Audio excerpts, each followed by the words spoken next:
Nestled in the shadow of its imposing, now abandoned keep, sits the dwindling riverside village of Weepstone. But things were not always so. For in times gone by, a man from the east, known only as Raal, grew to power, waging a relentless campaign westward. After crossing the mountains into the kingdom of Talesworth, he established his seat of power and constructed a stronghold from which to oversee his lands. He called this stronghold Weepstone Keep. Many wondered what compelled this mysterious and seemingly unstoppable warrior to end his bloody campaign in this place.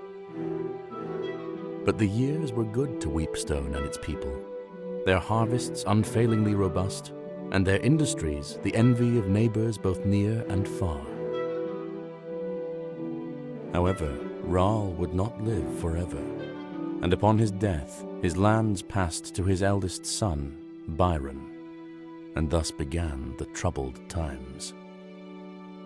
Long past are the seasons of plenty for Weepstone and its people, whose fields now sit barren, the people forsaken by the good fortunes they once took for granted.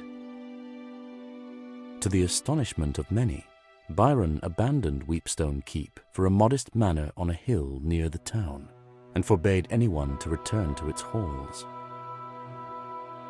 Now the town barely survives, mostly as an unwelcome stop along a trade route used by merchants too impatient to travel the hospitable roads of the south. Only the trapped or the desperate continue to call this bleak place their home. Our story begins here, on a night of ill omen, as the people of Weepstone have been called to the tavern for reasons unknown.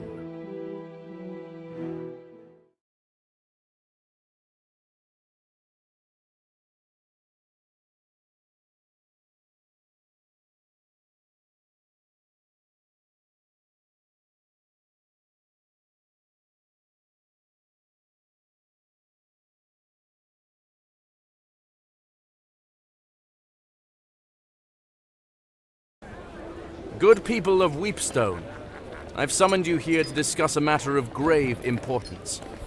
My brother and your lord, Byron, has fallen ill. He is rarely conscious. His nights are fraught with fevered dreams and terrible nightmares. The healers know not what ails him. In his half-waking state, he mumbles incoherently of Weepstone Keep, the castle that our father built, our childhood home. I can only hope that it is there where answers may lie. Are there any among you willing to delve into that forsaken place to find the source of Byron's torment? I will not lie. There is undoubtedly great danger waiting for any who venture there, in the form of both man and beast.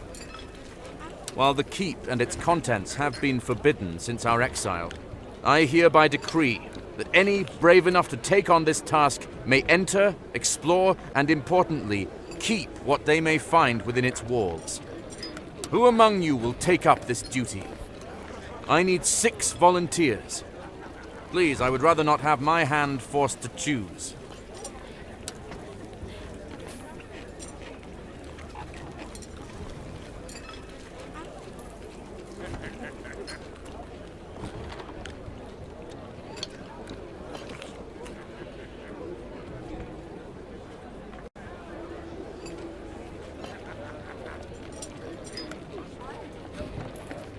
It is beyond me to make this choice.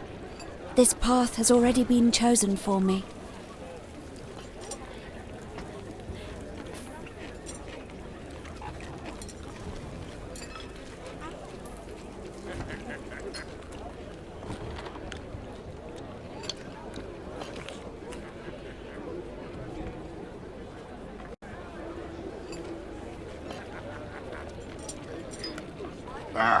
I said I would stick to plows and horseshoes. I'm always one to lend a hand, but I'll have to see what Della thinks about it. We know the keep better than most, Egbert. It's only right we try to help.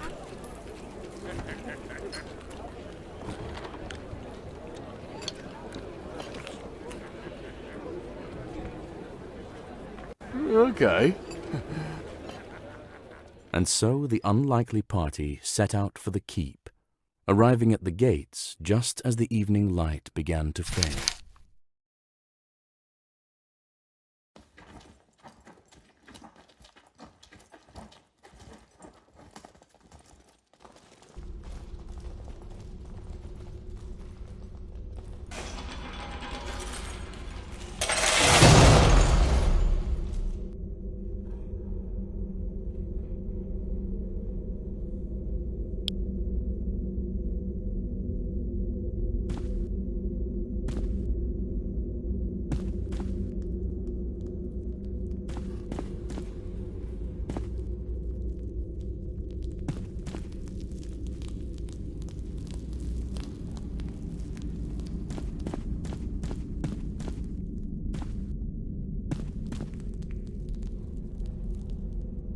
One can only assume the formidable visage on this statue is Rahl himself.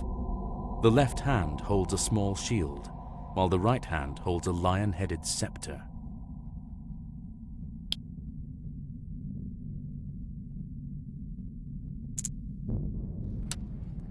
The arm seems to be designed to act as a lever and is already in the down position. The arm seems to be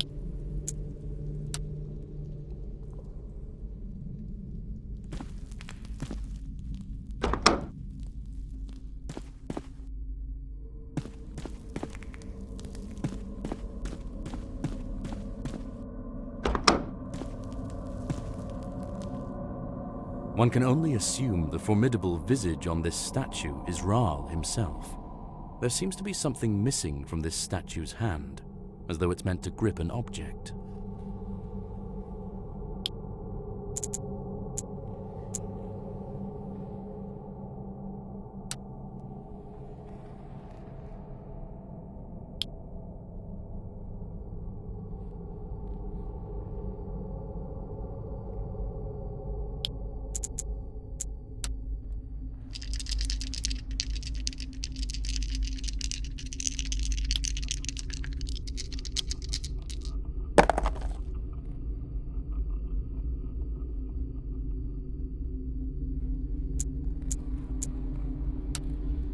The arm seems to be designed to act as a lever, but the mechanism refuses to.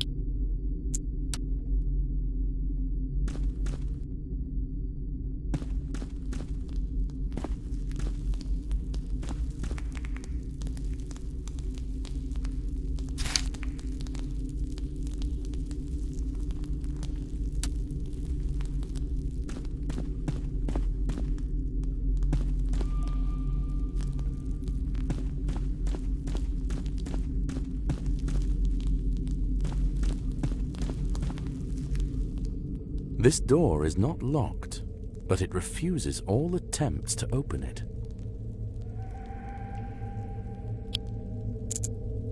No discernible sounds come from beyond the door. You attack the door, but fail to cause any significant damage. You attack the door.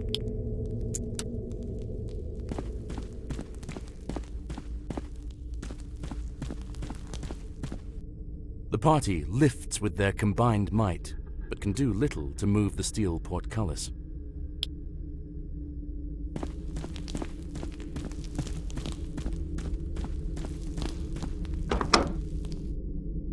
This stately but smaller hall seems to have served as a gallery of sorts. Crumbled detritus of carved busts and toppled plinths lie in shambles across the floor. The only remnants that hint at the original grandeur of this place are the large tapestries that still hang on the opposing walls, dominating the space.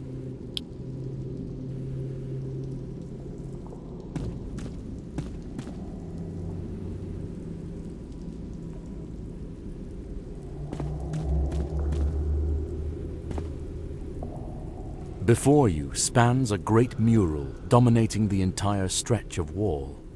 A man, most likely Rahl himself, sits astride his great warhorse. He brandishes an outstretched sword at the body of a fallen foe, flanked by his imposing host.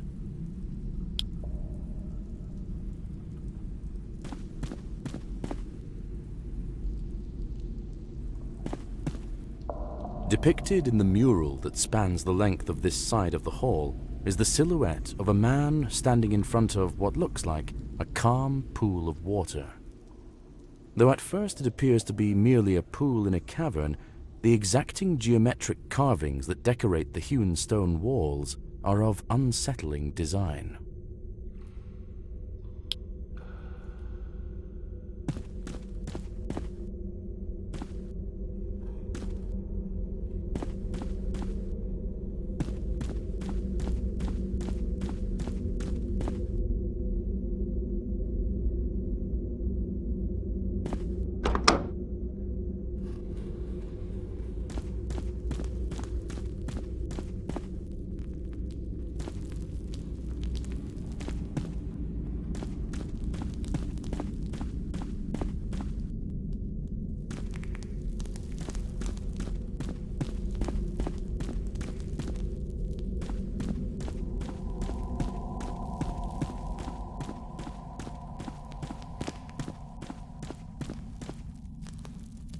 This door is wedged shut by the damp and refuses to open despite...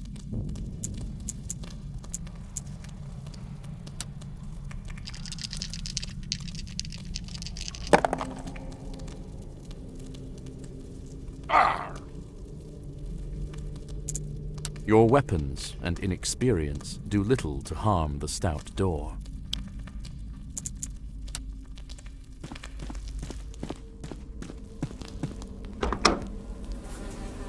A foul odor pervades this place, a smell so heinous it is beyond description. A sitting board runs the length of the far wall with 3 openings. Despite the buzzing flies, you hear the faintest sound of rushing water that seems to be coming from the farthest hole.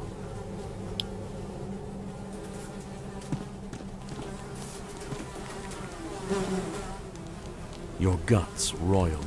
Your eyes water. Whatever faith you have is tested by the putrid fumes that waft from this unholy maw. Shockingly, the latrine is not only quite full, but its contents are surprisingly fresh. A glint of...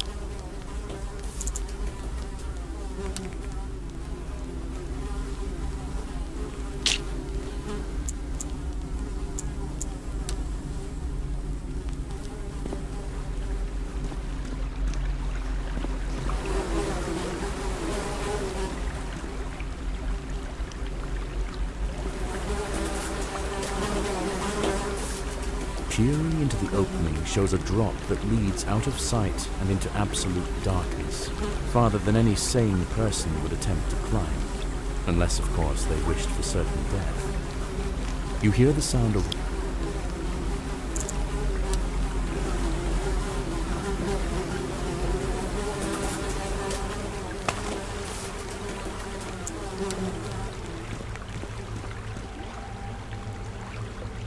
As you approach the middle latrine, you are blasted by an odor beyond words. You have...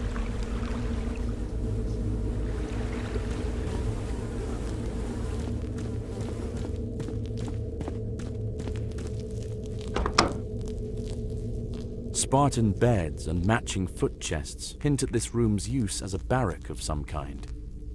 The ravages of looters and time have been unkind, leaving it in shambles. A makeshift structure built from bed frames dominates the rear of the chamber.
sound of small boots disturbed the quiet of the room as small figures burst forth from the haphazard barricade.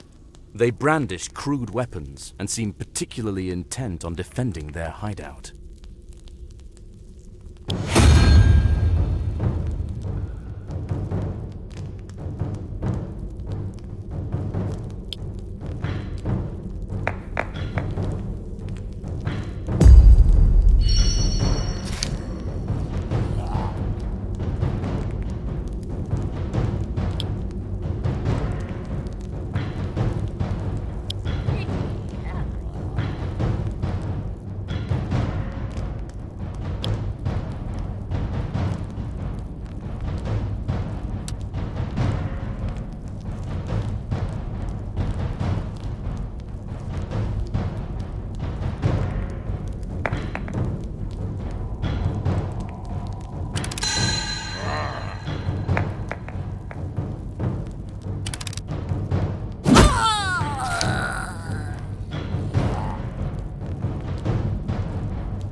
A grinding noise, followed by the sound of metal scraping on stone, echoes from deep within the keep.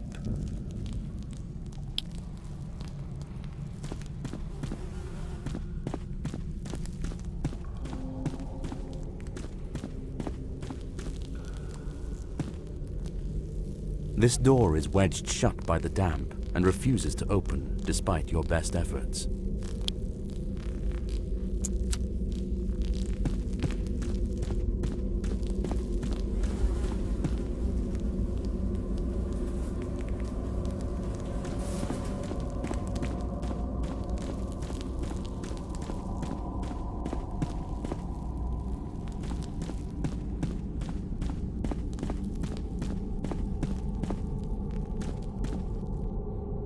One can only assume the formidable visage on this statue is Rahl himself.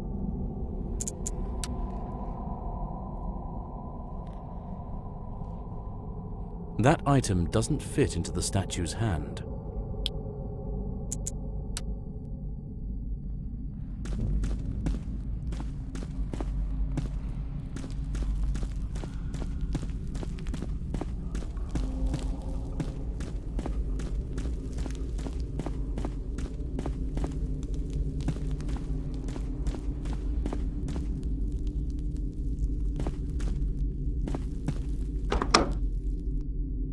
The smith's quarters are Spartan and humble, but must have once been a comfortable respite from the heat and ringing of the forge after a long day's labors.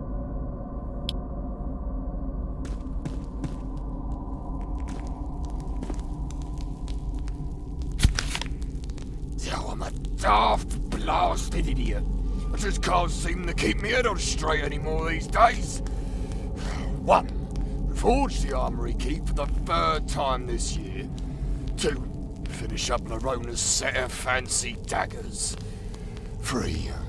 Ask the apothecary about these blasted nightmares.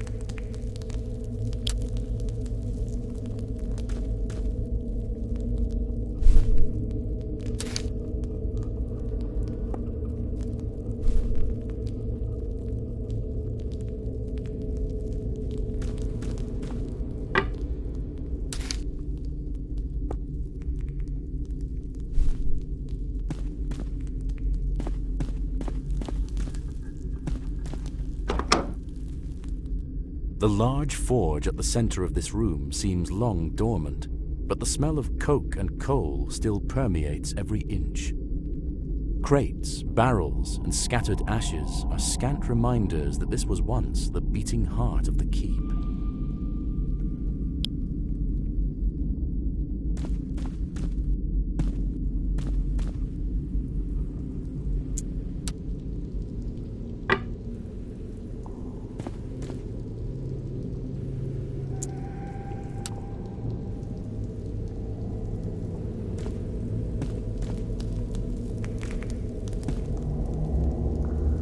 You lean in, lighting the forge with your torch.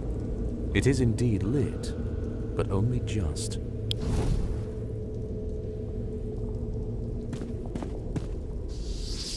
The forge begins heating up as you pump the bellows, but the embers remain quite cold.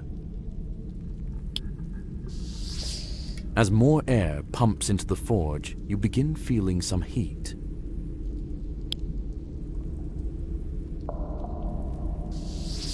The forge is as hot as it's going to get. The heat feels good in this cold, forgotten place.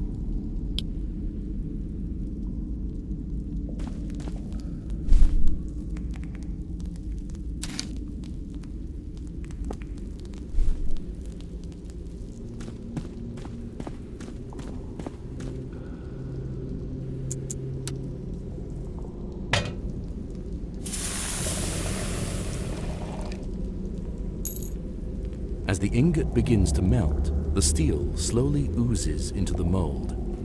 After a few minutes, the newly forged key is just barely cool enough to handle.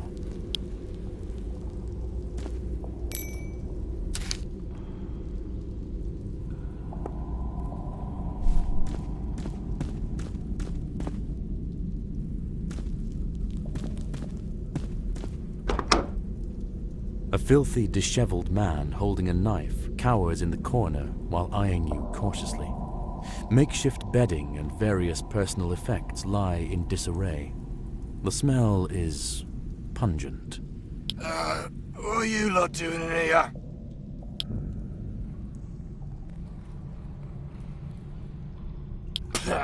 Curse that place and everyone in it. Like them bastards were more than happy to see the back of Old Creek.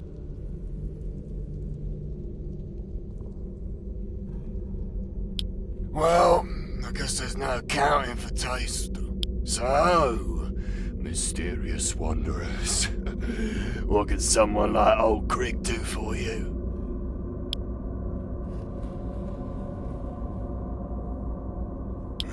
Other than all the creatures who want me dead, nothing in particular. No.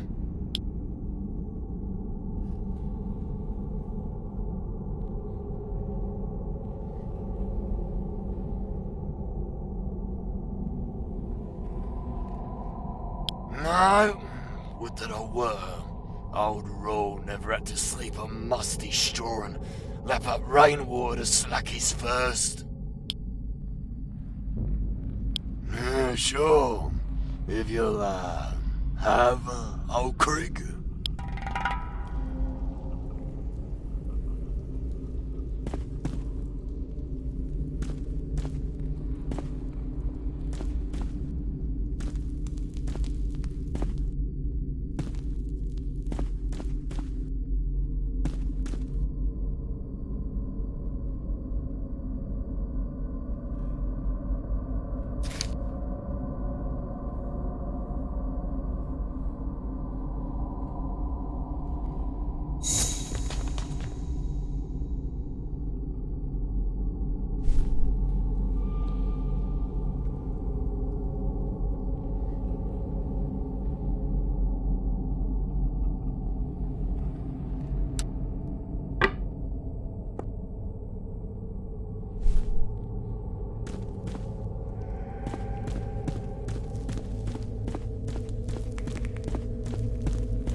This door is locked and won't budge.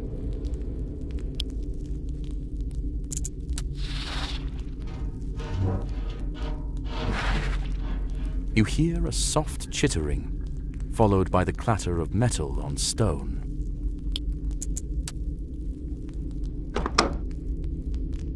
Your entrance startles the large, scuttling creature that seems to have been nibbling on what remains of an axe blade. It rears up in surprise, emitting an eerie, chittering noise.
earthy smell of rusting metal and leather gone to rot fill this chamber that clearly once served as an armory.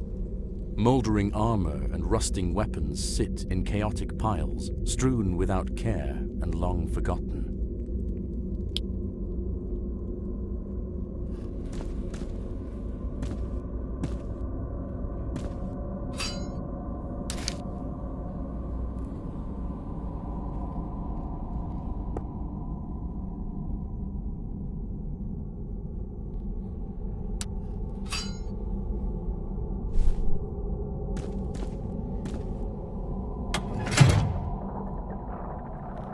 A grinding noise, followed by the sound of metal scraping on stone, echoes from deep within the keep. These weapons have been corroded beyond use by the Iron Belly's fetid bile. These weapons have been corroded beyond use by the Iron Belly's fetid bile.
One can only assume. The scepter snaps into place with a satisfying click.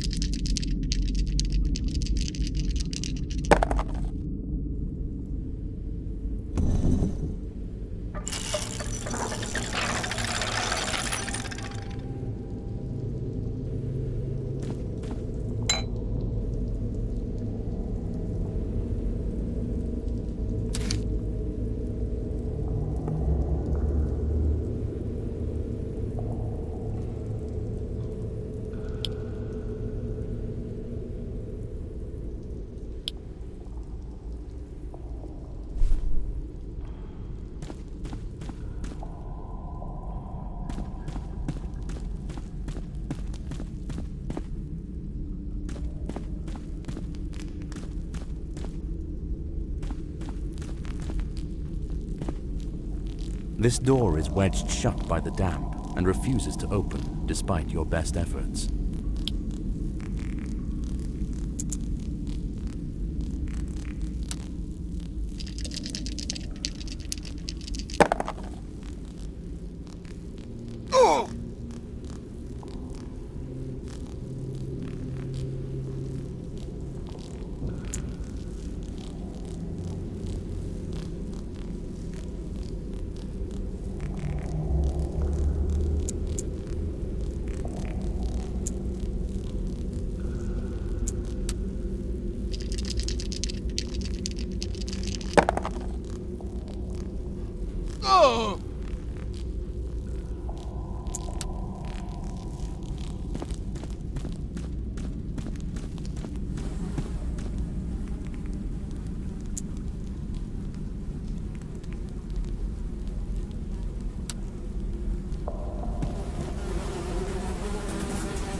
This door is not locked, but it refuses all attempts to open it. You attack the door, but fail to...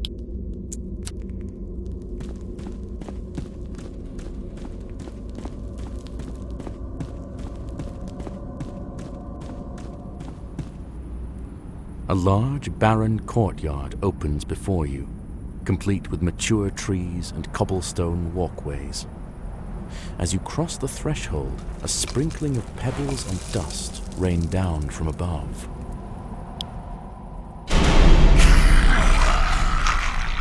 From atop the towering walls surrounding the courtyard, a group of screeching kobolds vault the parapets and descend upon you.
Despite your best efforts, the door refuses to budge.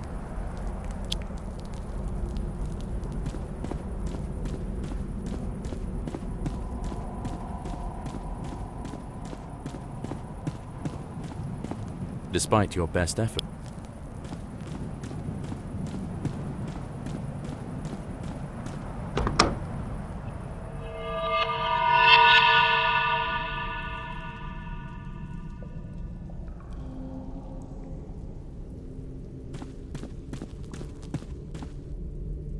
You there?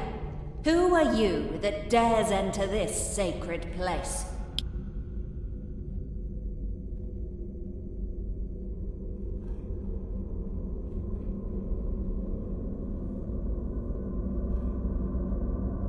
Are you now? That would be quite the surprise.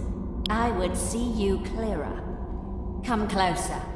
Now!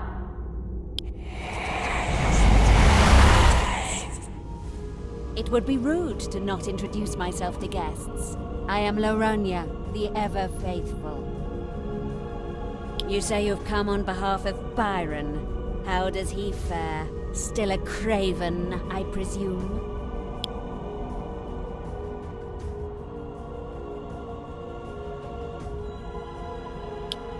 I know him well, as he does me. I don't know that he speaks of me often, though. I am untroubled by what fools do not know, but they make such bad company. Time to remedy that.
I must have misinterpreted the omens. Today, he calls for me. It matters not. I am only a servant in his grand designs. It has already begun. And with that, the spark of life fades from the mad priestess, leaving behind naught but a dead-eyed rictus.